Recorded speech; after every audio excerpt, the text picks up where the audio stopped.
மயிலாடுதுறை மாவட்டம் மயிலாடுதுறையை அடுத்த மன்னம்பந்தல் ஏவிசி கல்லூரி வளாகத்தில் பழமை வாய்ந்த ஸ்ரீ மேதா தட்சிணாமூர்த்தி கோவில் உள்ளது.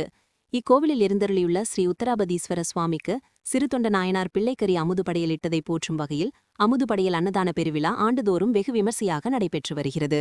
அந்த வகையில் 196வது ஆண்டாக இன்று பரணி நட்சத்திரத்தில் அமுதுபடையல் விழா வெகு விமர்சையாக நடைபெற்றது.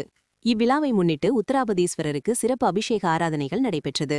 தொடர்ந்து நடன விநாயகர் ஆலயத்திலிருந்து மாவால் செய்யப்பட்ட பிள்ளை சீராளனை ஆபரணங்கள் அணிவித்து ஊர் முக்கியஸ்தர்கள் மேலதாள வாத்தியங்கள் முழங்க ஊர்வலமாக ஆலயத்திற்கு எடுத்து வந்தனர்.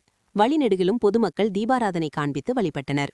தொடர்ந்து கோயிலை 3 முறை சுற்றி வந்து மாவால் செய்யப்பட்ட பிள்ளை சீராளனை உத்தராபதீஸ்வரர் பாதத்தில் வைத்து சுவாமிக்கு அமுதுபடையலிட்டனர். பின்னர் திருமணமாகி குழந்தை பேறு இல்லாதவர்கள் பிள்ளை சீராளன் அருள் பிரசாதத்தை பெற்று உண்டால் அடுத்த வருடம் குழந்தை பேறு எட்டும் என்பது கோயிலின் ஐதீகம். திருமணமாகி நீண்ட வருடங்களாக குழந்தை பாக்கியம் இல்லாத தம்பதியினர் ஏராளமானோர் மண்டியிட்டு மடிப்பிச்சை பெற்று அதனை கோயில் வளாகத்தில் உள்ள சிறு குழந்தைகளுக்கு அளித்தும் தானும் உட்கொண்டனர். ஏராளமான பெண்கள் மாவிளக்கு தீபமிட்டு வழிபாடு செய்தனர். இந்த அமுதுபடையல் விழாவில் நோயில்லா வாழ்வு உள்ளிட்ட சகல ஐஸ்வர்யங்களையும் பெறுவார்கள் என்பதால் ஆயிரக்கணக்கான பக்தர்கள் கலந்து கொண்டு உத்தராபதீஸ்வரரை தரிசனம் செய்து அமுதுபடையலிட்ட உணவை பொறுமையுடன் காத்திருந்து உட்கொண்டனர்.